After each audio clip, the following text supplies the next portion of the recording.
to Memoirs of Successful Women. Today, my guest is coming all the way from South Africa. It is Dr. Khomotšo Mashalane, who is an outcome-based women's empowerment leadership expert. She's a trainer, she's a coach, she's a mentor, she's a humanitarian, she's a philanthropist.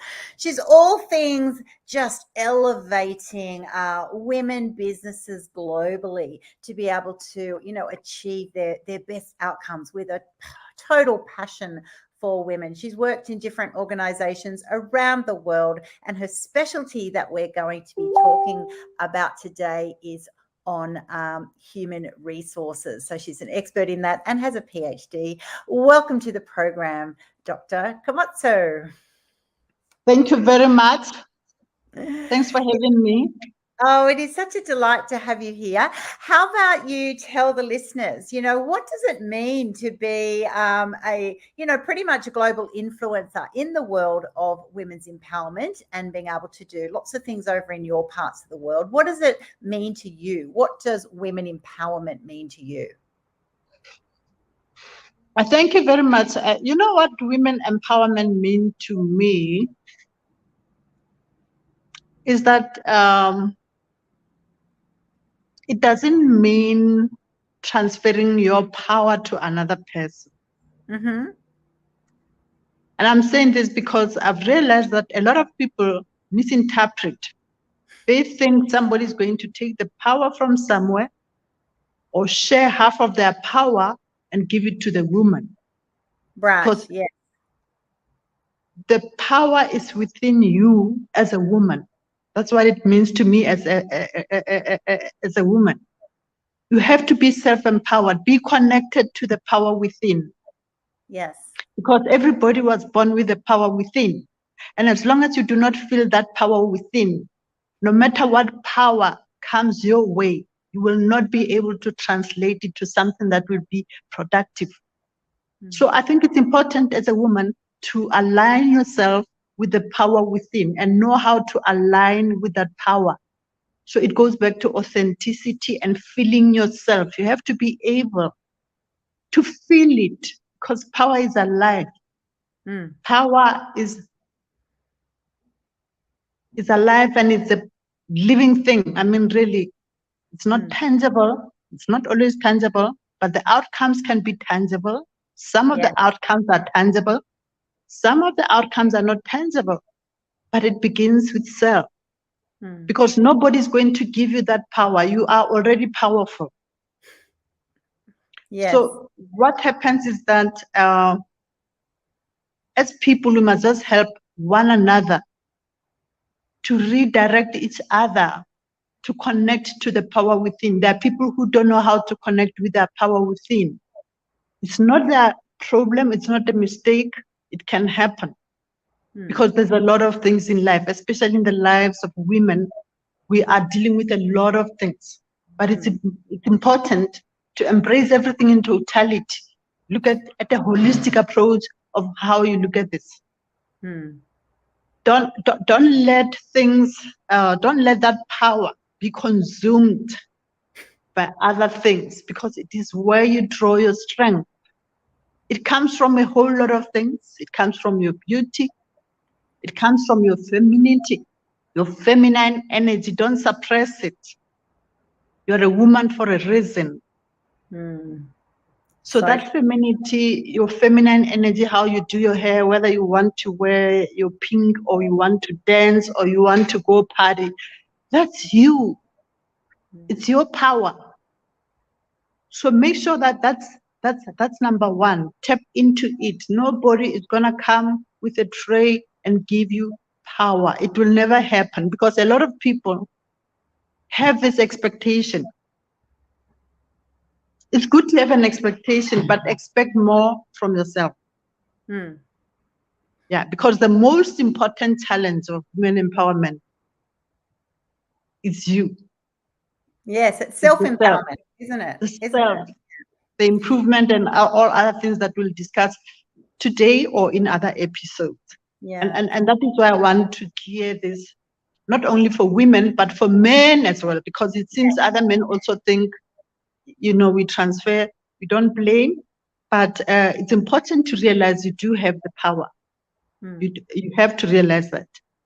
I think that's a fantastic way to start this episode and this discussion, because that's exactly it. We often think of power as I want someone's power, I want the power, whereas you actually are already self-empowered, but you don't know that. Sometimes it's your lack of awareness, it's your lack of activation of that power. And I find that people that I coach, they've got two issues happening there, and it happens on both sides. On one side, as you've said, they're waiting for someone else to give them the power. They're asking someone else to be that vessel. They're asking someone else's permission to access. And then they're also limiting the power they have already because of their life experiences, because of the messages that have already. So on both sides, it's really hard to sort of say, well, I don't feel, when you don't feel any power, or you can't even find your voice, or you don't know what you're trying to channel, if you like, it's because it's kind of, you're having problems at both ends. So it always has to come down to that self-empowerment. So let's take that thought then, those listening in around the world, and let's have a little journey into Khomotšo's professional experience. Tell me about your career. You've been specializing in human resources across your businesses. I know you do business coaching, and you've worked in many, many organizations. Tell us a little bit about how you got into your career and how your career developed. Okay, thank you very much. I'm a teacher by profession. I studied a BA in education and an honors in education. But my love was social work. My first love was social work. I really loved social work. So I was still young. So, I didn't get a lot of encouragement. That's, one other problem about, wanting validation from other people who are around you. So I got discouraged. I decided to follow teaching, which is not very different from social work, but it's not necessarily social work. And I worked in a corporate environment for a long time until they appointed me as a human resources manager. And I asked that man, why do you appoint me? I don't even know human resources. He said, you are the person. And that is the man who believed in me. He's a white man now who relocated to Australia. And I don't know, I realized that, but you can't be a human resources person if you do not have the qualification. But fortunately, I have a BEd, which is an honors in education. So I decided to study a master's in human resources. And that helped me a lot. And fortunately, I just have this passion to help people. My first love was social work. So it came very easily. Social work and human resources, they blend. There's harmony there if you look at them or if you research carefully. I also know a lot of things. I design clothes. I'm a floral artist. Like so many things. I cook. I'm a good cook. You're creative. You're very creative. Very creative. I just believe in balance, that, as a person, you have to be very balanced and appreciate and embrace everything. Don't be too hard on yourself, and you are a work in progress. So when I was a human resources manager executive, the thing I noticed more were the things that were not in the books. In the books, they tell you about employment equity. Women, make sure that they perform. Make sure that this one performs. If she doesn't perform, then we give her 9 months. But I told myself, I'm not even going to think out of the box. I'm just going to get rid of the box. I want to understand this. So I realized that a lot of people, I'll say women here because our focus is women, they have problems that do not originate at work. And who's going to address that? Yeah. Because you see, work environment, the work environment is a miniature society. Mm-hmm. It's an extension of society. You cannot separate the two.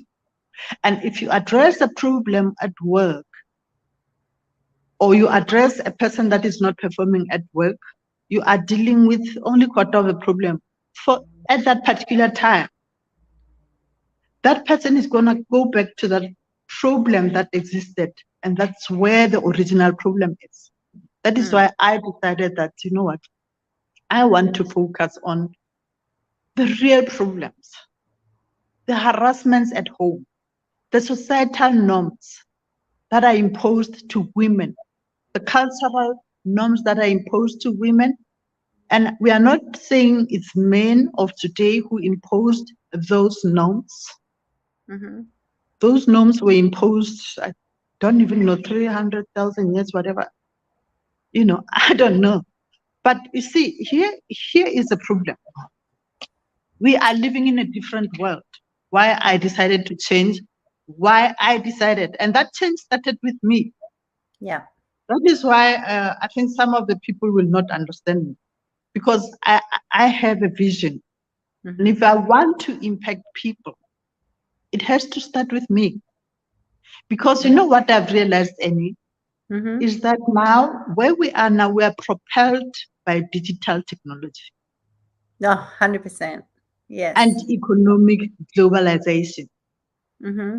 Now, my question is, when women are still stuck and given those rules, and in other countries they're even worse.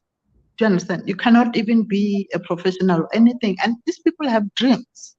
Yes. You see, now how do you align progressing through as a woman within this environment where we have change, this digital change, there's so many changes that you can see. I mean, you can see, even after COVID-19, there are so many changes. I can't even mention that. There are so many. And the world is changing fast. But a woman must behave in a particular way. We expect you to behave in a particular way. You have to dress in a particular way. As far as I'm concerned, that is very limiting.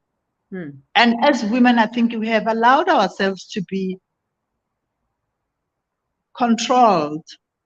I'm going to use that word, controlled. Or we like to conform as well. Yes. And we also like affiliations, which are so unnecessary.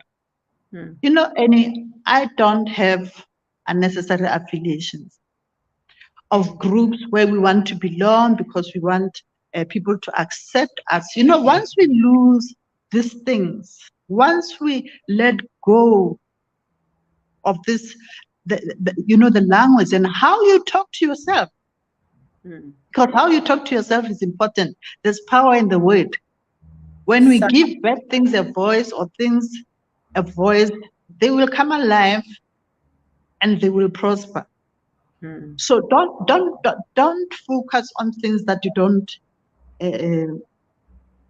want to embrace or you know.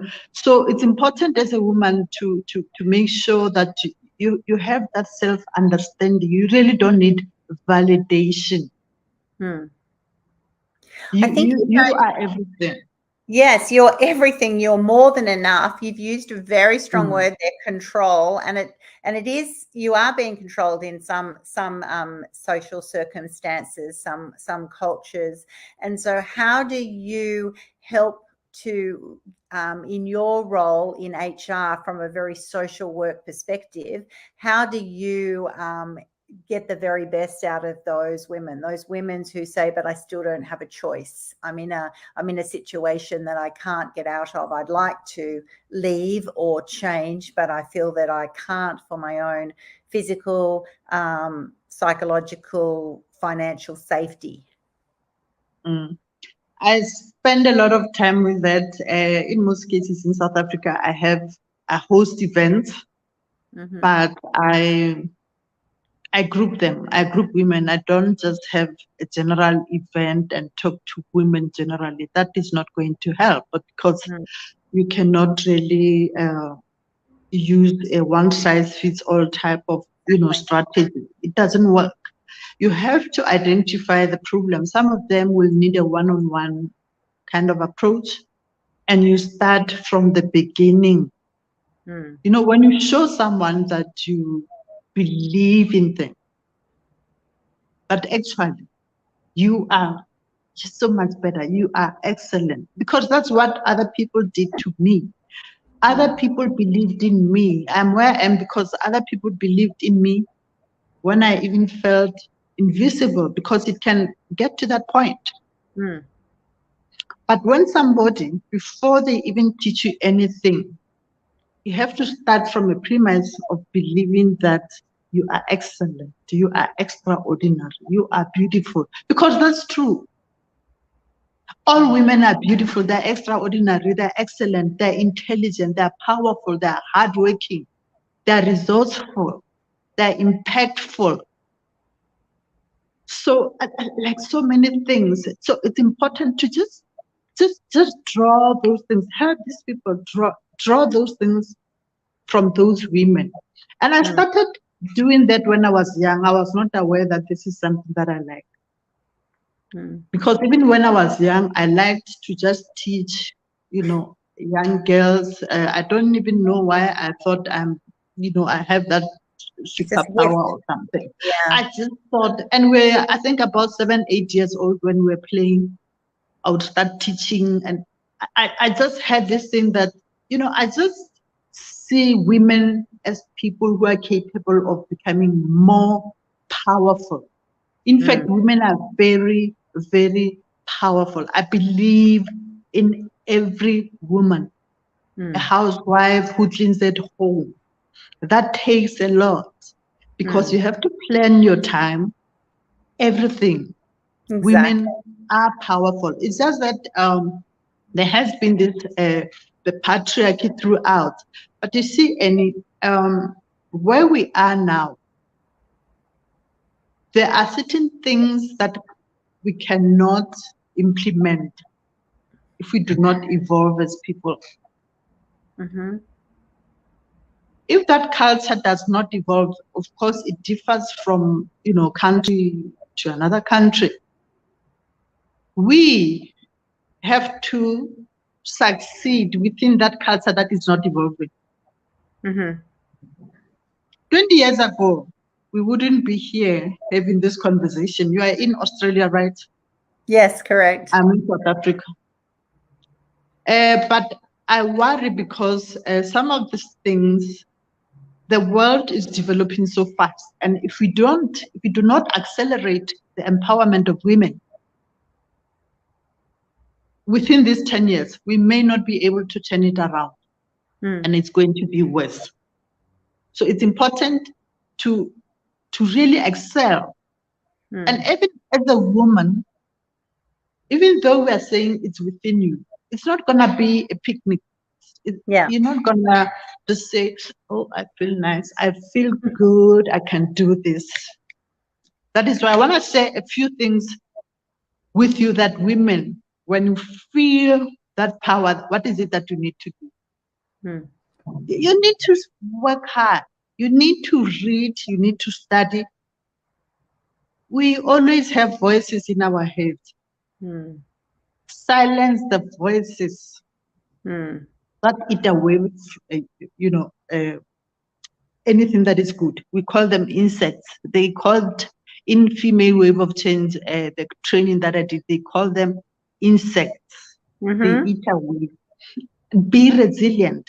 It means where we are as women, we need a new level of resilience, and we need to maximize capacity. Yes. We need to really, we need to explode our invisible mind, be explosive and enhance our energy. You can't just, lie there and just read a book. We also have to do our part, you see, and have to discover the ladder. You see, and address your personal, profile, be an active listener, receive criticism positively, and criticize others positively. Praise Yeah. other women, and remember, you are not an island. Mm.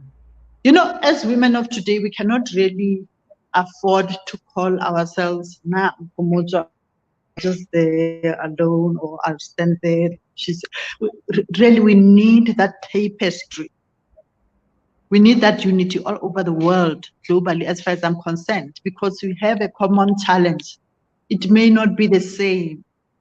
Because Annie, my challenge is that, and I mentioned this when I was interviewed in Nigeria, that my challenge, if we don't address this question of empowerment of women, it can translate into horrible things.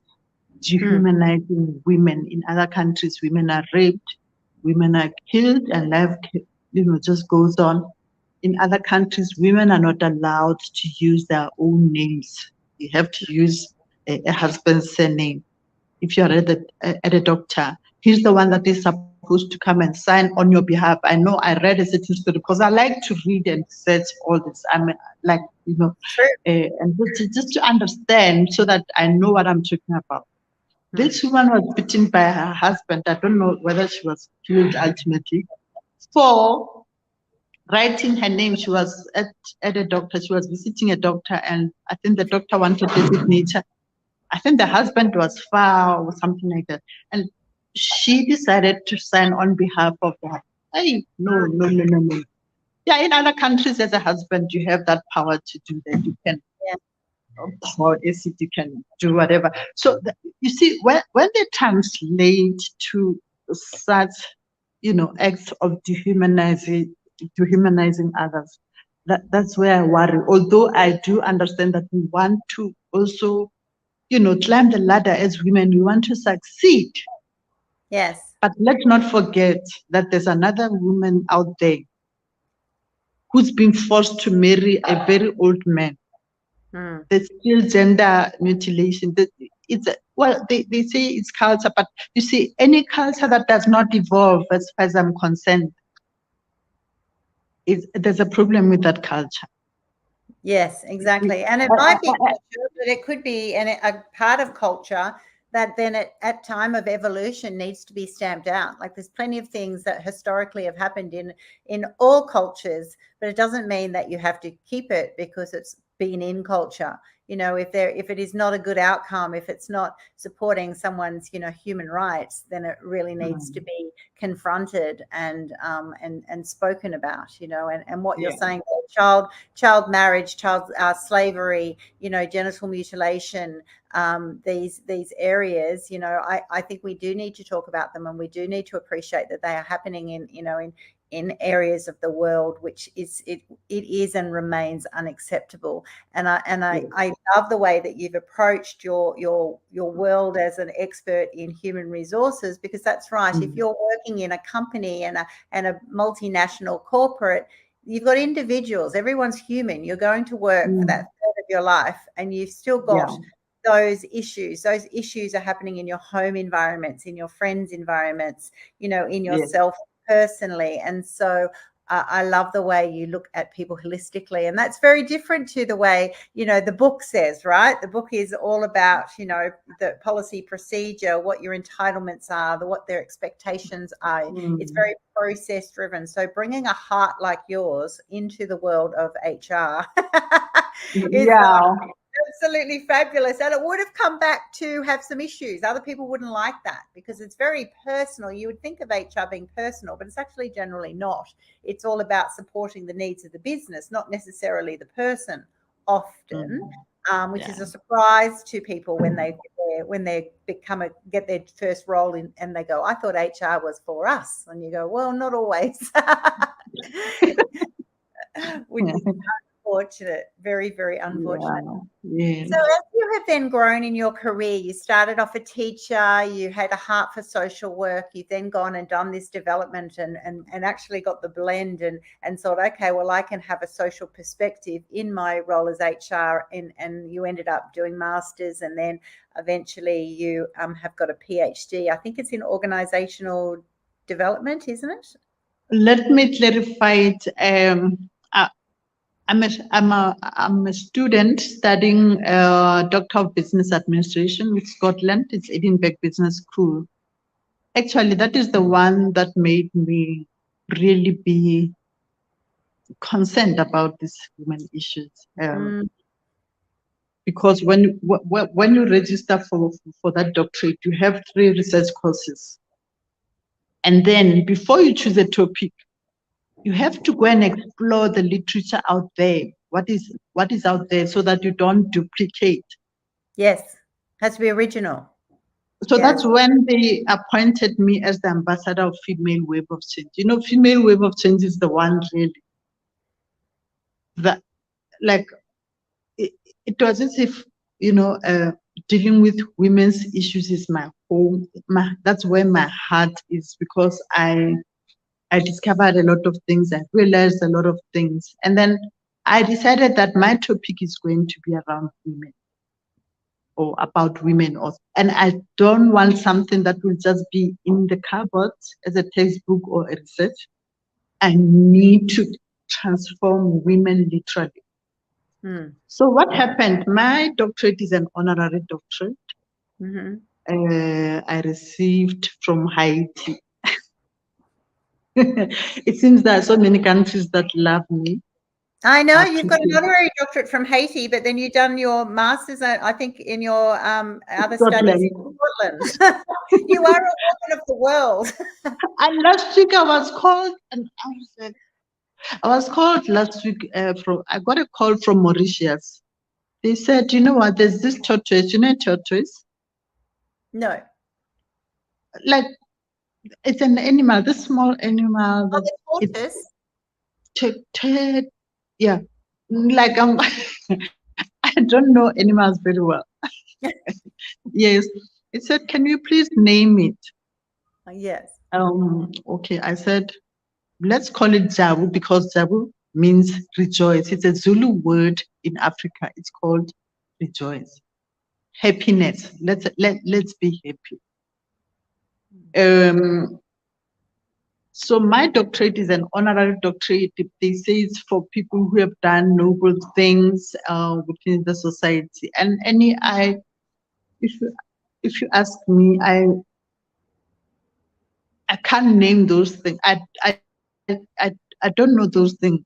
And I'm honest, because yesterday I was asking myself, why are these people saying I'm an influencer, a global influencer, you are a global leader, you have done. But if you ask me, if you say list those things, I don't know. It's just me. You know, when you do something that you know that you love, it's just you. You're just organically doing things. Yes, you haven't done it according to a list in the biography. So I can hear it. It almost sounds funny. It's like, oh, yes, but it's just me. I'm just doing my life and my work. I'm just doing what I love. But what I'll tell you, I read as well. I try to read, because I don't believe, that is why I encourage women, read and study. You have time for everything. Women always tell me, but we are cooking and baking. But I say, I'm also cooking and baking, and I read and I finish and I study, I do masters, I clean, I do all those things. I have time, and I still design my clothes. And I arrange flowers for my house, and I finish and I do everything.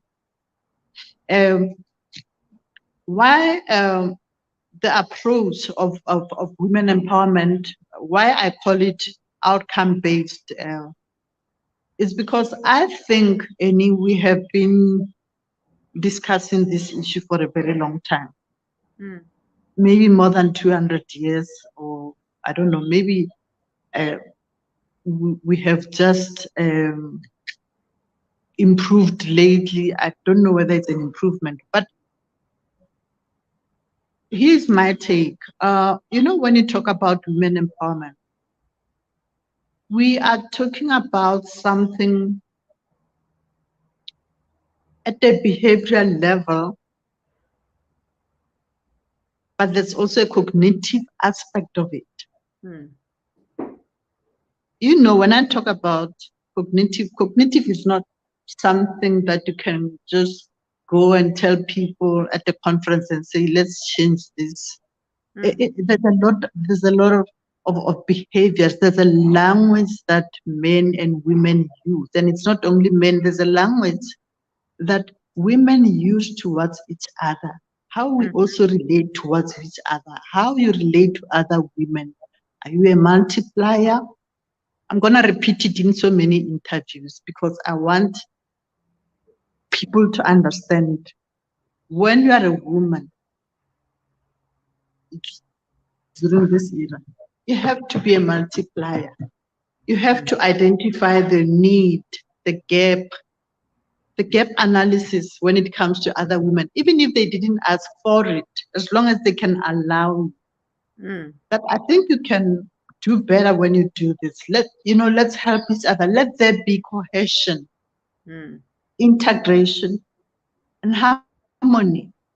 We can't afford to criticize one another and say, that one is really. We have to support one another because, and it is very painful when this segregation is endorsed by women. And we endorse it without realizing it. Some of them in the form of being a mother-in-law. But we don't need to be competitive. Yeah. We don't need to be competing against each other, right? So you see, when you experience that, it becomes more, you are reinforcing that segregation that we don't want. But unfortunately, other women do that. I know a certain lady whose husband passed away. And after 2 years or a year, she decided to go for a holiday with other people. Then she posted it on social media. Guess who attacked her? Women. Yes, they said, your husband passed away last year and now you are already there partying and looking for other men.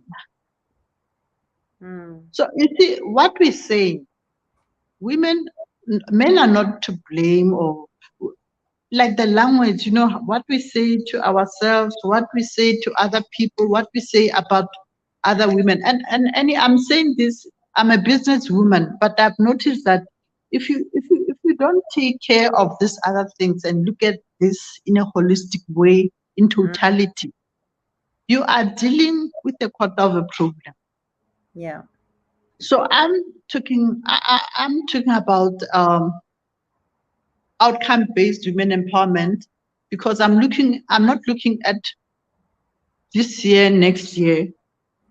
I'm saying let's look at sustainable empowerment, which will be sustained. Your grandchildren, your great-grandchildren will benefit from that. But we can't do that if we keep on doing the same thing every day, because these are the constructs of the cultures that were there in the past. And we're not saying we lose all those, cultures. Some of them are timeless. We need them.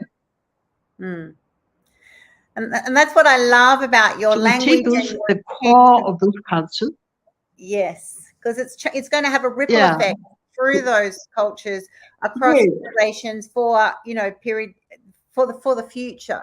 Exactly. There's so much of our life that we actually just do what's required, and when you do that, or even if you're in HR and you're getting people to reach their outcomes, they really have to just reach the minimum. If you get a bit more reward sometimes, if you're on a rewards in incentive base, but generally it brings out the lowest common denominator, you know. And so what we're actually saying is we're trying to have this movement of, you know, people globally to realize the value of, you know, well, how about next time you lift someone up? How about you encourage them? How about you support them? How about you be that voice into a young girl's head and says, no, you go, girl, you follow your dreams, you pursue that passion, you have real talent. You know, those words are powerful, right? The influence of people is powerful. Not to be an influencer just because you're paid to do something or for whatever reason, but you're influencing because of the positions that you're in. As we get more,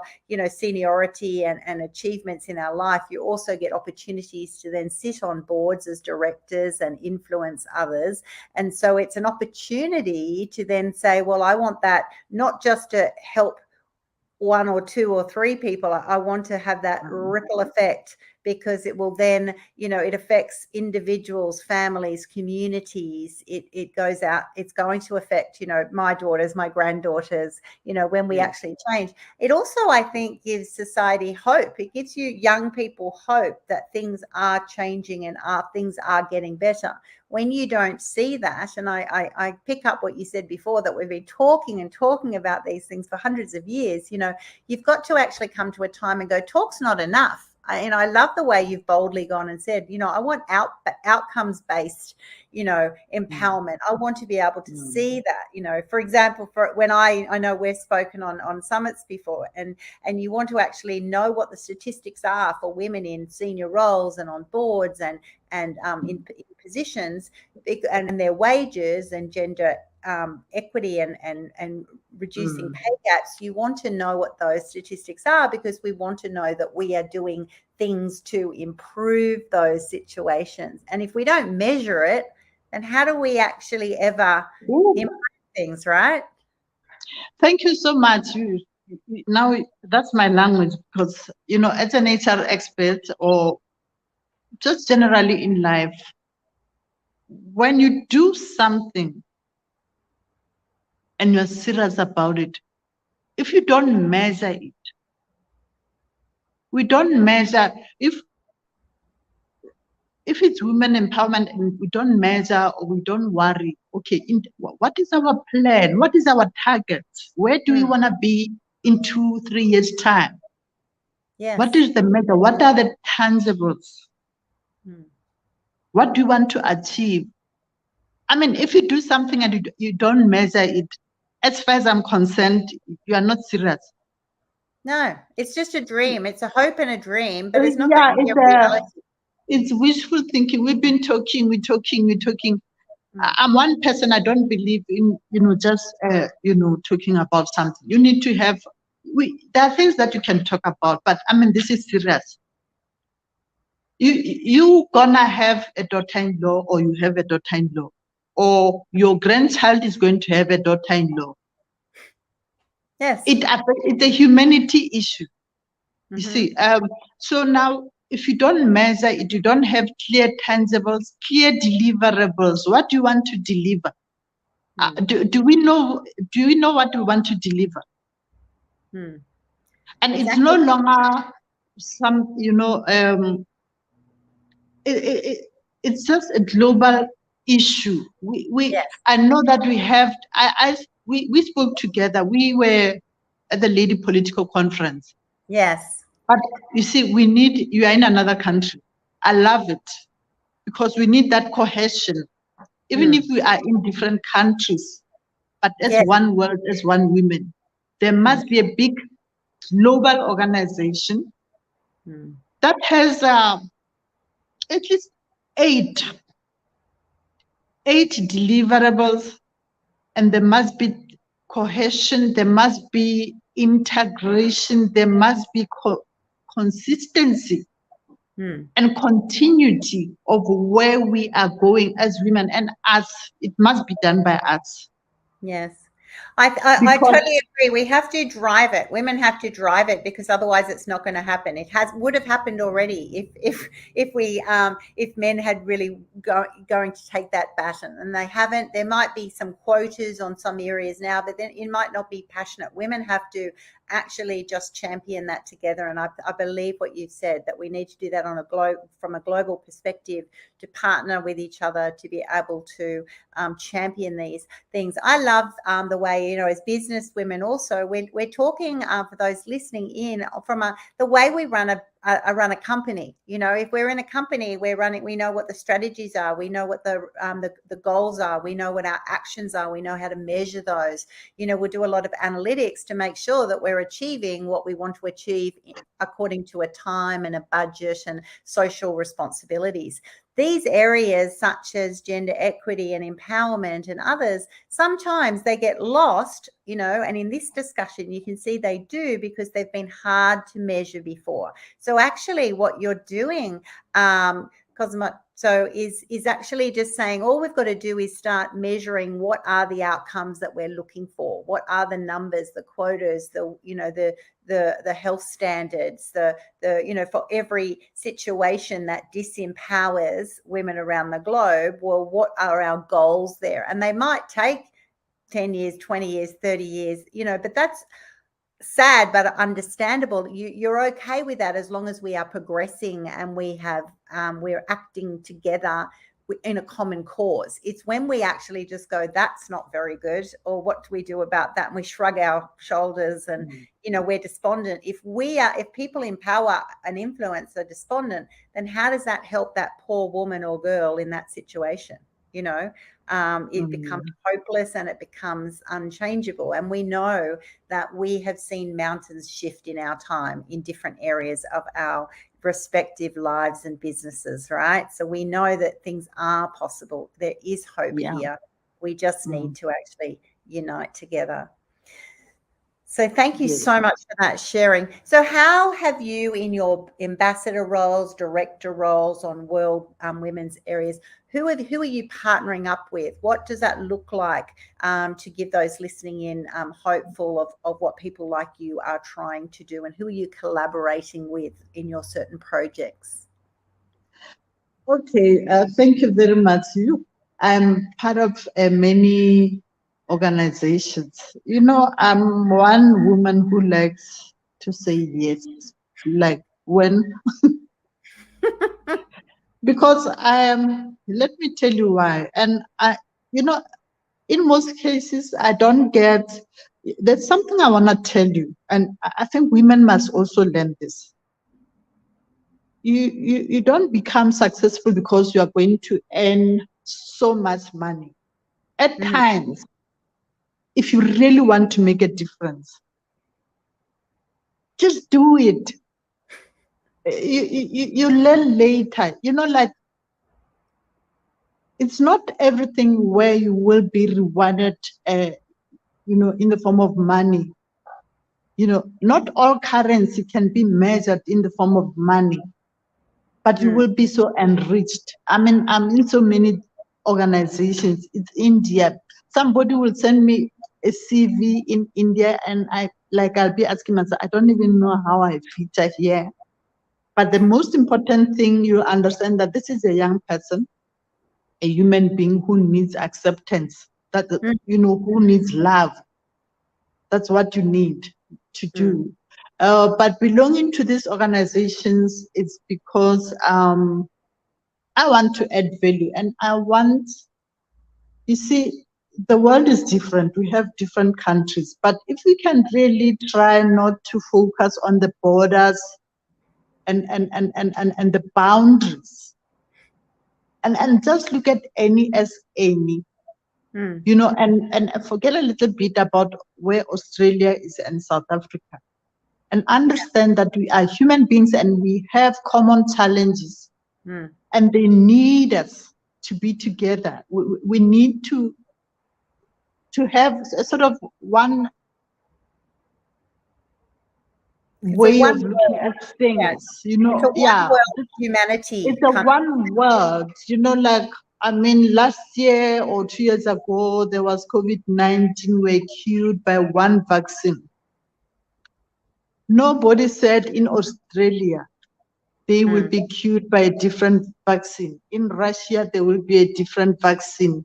The president of Rwanda is, I don't know, whatever, therefore. So let's take the commonalities. There will be differences, and build on that. And the reason why I am in these organizations and they invite me is because I feel like maybe they will hear a little bit of what I'm trying to, to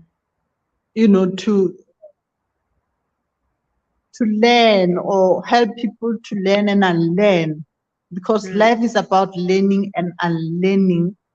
Life is about multiplying. You as Annie, you need to multiply many Annies who are even better than you, so that you don't diminish the intelligence within the people. There are people who are people are intelligent. Yes. People are intelligent. It's just that some of them are in countries that diminish their intelligence because of the leaders they have, or they are in organizations that, or leaders, or bosses or CEOs that diminish their intelligence.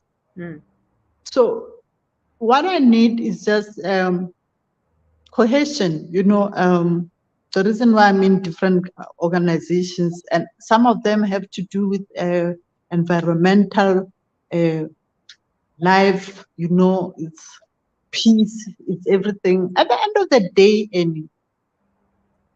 gender equality is a humanity factor. It's about humanity. You can't tell me about humanity if you do not understand gender equality. And that is why I told you that if you think about other women who are struggling, who are killed, that is how gender inequality can translate. It can get to that level. But being in different organizations in different worlds, Russia is saying it's, to be honest with you, again, I don't know how it happens.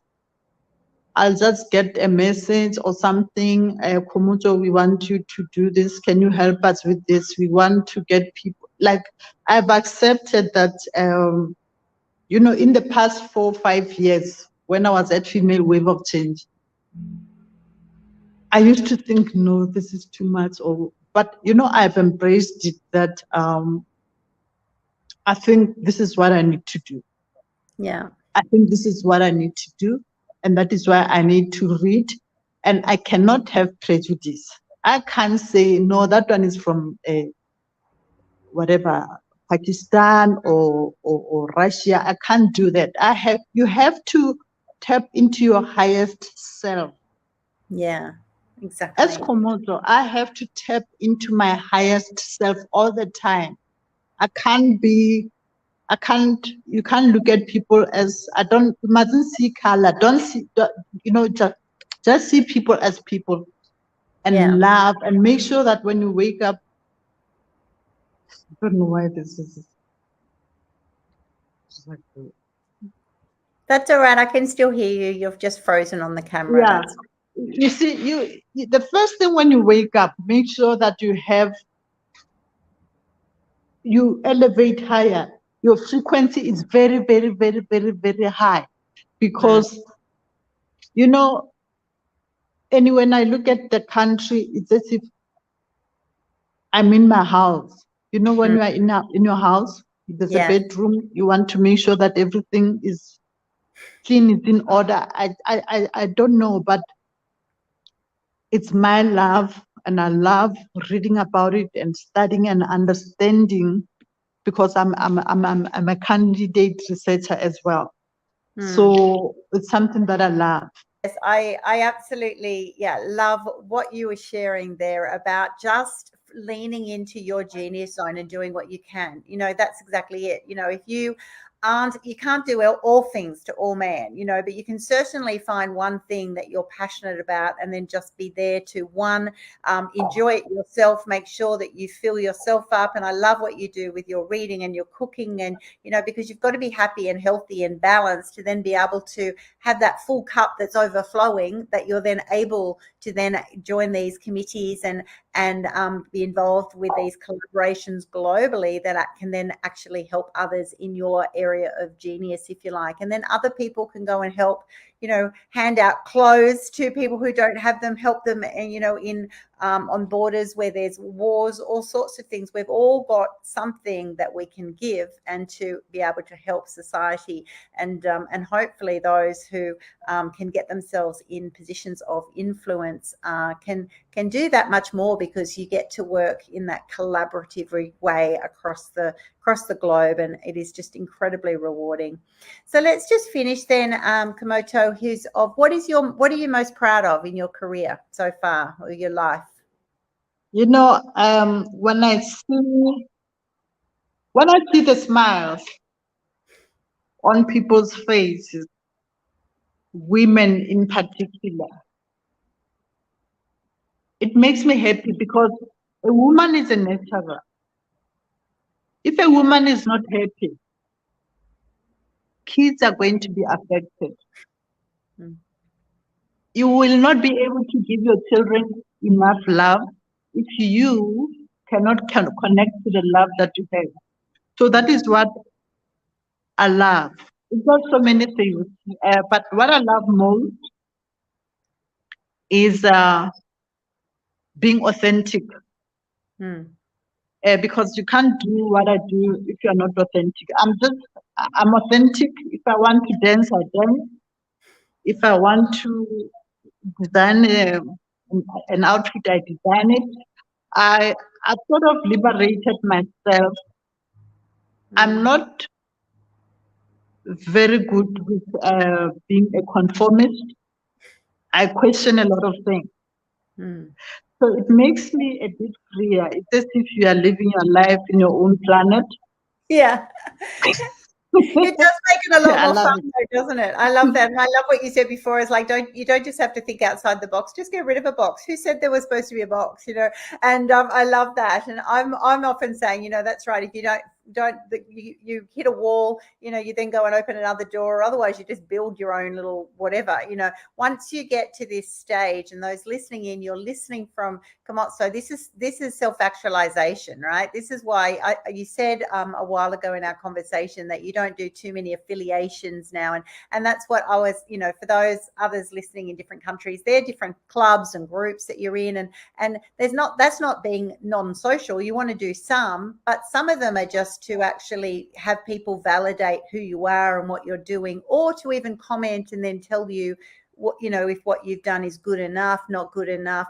We don't need that. You're actually already enough. And so when you don't need to rely on that validation from other people, that when you do spend your time, reading and evolving and giving and just saying, how can I help? How can I serve?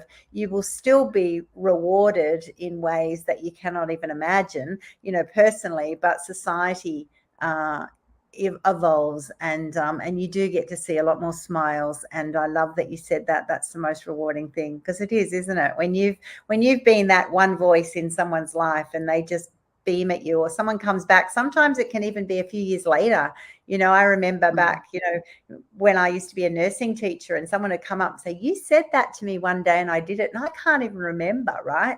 And so, but they're profound moments in people's lives, and I think we need more role models like you out there in the world saying, you can do this. I will equip you, I will support you, I will empower you, and then also building these collaborations like we have. If you meet some at a conference and you just go, yes, we're both doing things at opposite sides of the world, but I've got I'll partner with you. I've got lots of scholarships available at the moment for my coaching course, so I'll make sure that you can get those to people in real need in your area of the world, so that we can help each other. We can give what we can give in our area of niche, and other areas it's like, well, I just hope someone else is able to help them there.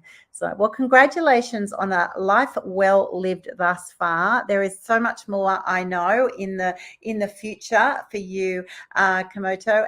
But yeah, you're such a blessing to humanity, and I'm so glad that you decided to flip the box on the whole view of HR, and to be able to bring bring humanity into that and seeing the value of real people's lives when they're going about, you know, their life and their work, and being able to then capitalize on, you know, helping them to bring out their best potential. That's all we can ask for anyone in this world.